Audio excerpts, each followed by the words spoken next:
Bonjour à toutes et à tous, on a eu le droit à du grand spectacle hier au Qatar. On va commencer bien évidemment avec l'équipe de France. Les Bleus ont battu le Danemark 2-1, doublé de Kylian Mbappé. Du coup, tous les journaux du pays ont bien mis en avant l'attaquant parisien sur leur première page ce matin. Déjà, l'équipe s'amuse à faire un petit jeu de mots en le qualifiant de qualif pour la qualif de l'équipe nationale en huitième de finale grâce à ce second succès. Que ce soit dans la dépêche du dimanche, l'Alsace ou le Télégramme, on célèbre la bonne nouvelle. Le mot qualification est bien le mot clé de la journée, surtout que la France est la toute première nation à pouvoir se vanter de l'être. Clairement, on est sur la voie royale de la victoire en Coupe du Monde comme le souligne la Provence. Paré pour l'aventure, titre le Parisien ce samedi avec une photo du Kix qui crie de rage après avoir marqué. Pour les médias danois, ce n'est pas que Mbappé qui a été impressionnant, même si on le voit sur cette une du Jyllands-Posten, mais Ousmane Dembélé. Les journalistes scandinaves estiment qu'il a posé énormément de problèmes à Joachim Mæhle avec ses dribbles rapides. En tout cas, la performance de Kylian Mbappé a dû toucher le cœur de nombreux rédacteurs en chef dans le monde entier, car en faisant ce tour d'actu, je peux vous assurer qu'on le retrouve absolument partout, mais il y a un duel avec Messi à ce sujet. Il partage l'affiche avec son coéquipier du PSG dans la Gazzetta dello Sport qui les surnomme les rois. Hier, Mbappé a brillé avec la France comme on l'a vu juste avant. Et bien Messi a illuminé la rencontre opposant l'Argentine et le Mexique. Un but, une passe décisive, une victoire 2-0, que dire de plus? Et bien qu'en Angleterre la vedette c'est Mbappé, il fait la une du Daily Mirror et le Daily Star qui l'appelle le killer, encore un subtil jeu de mots. Le média portugais Record accorde aussi une bonne page dans son édition du jour sur le match du tricolore.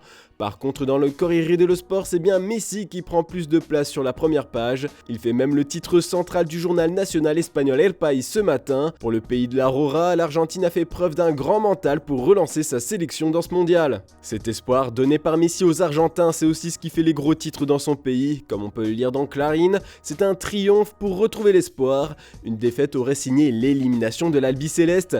Même le match nul n'était pas envisageable pour les journalistes d'El Dia, mais heureusement, il y a Messi, peut-on lire dans l'article.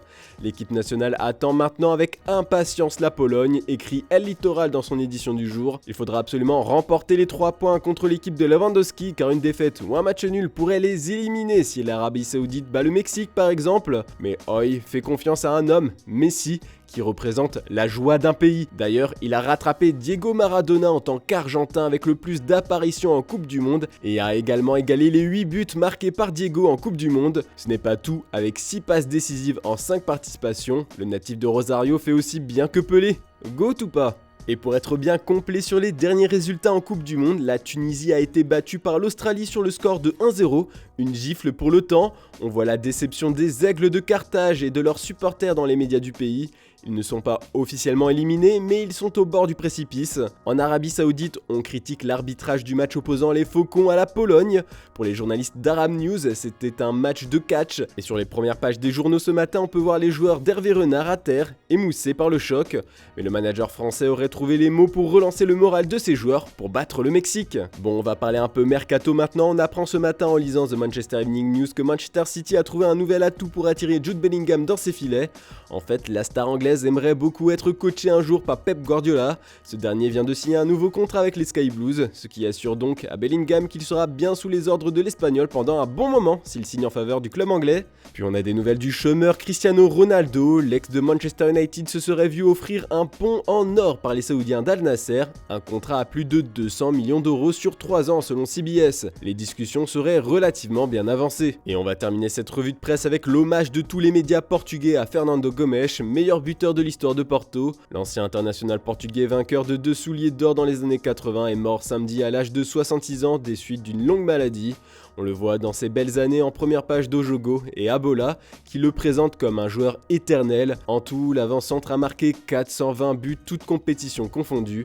On voit Bibota, comme on l'appelle, heureux sur la première page de Record. Le journal a recueilli de nombreux témoignages parus dans ses anciennes éditions pour en faire un florilège dans son édition du jour. Voilà, c'est tout pour ce dimanche. On se retrouve demain matin pour une nouvelle revue de presse. N'oubliez pas le JT Foot Mercato en fin d'après-midi. Bonne journée à toutes et à tous.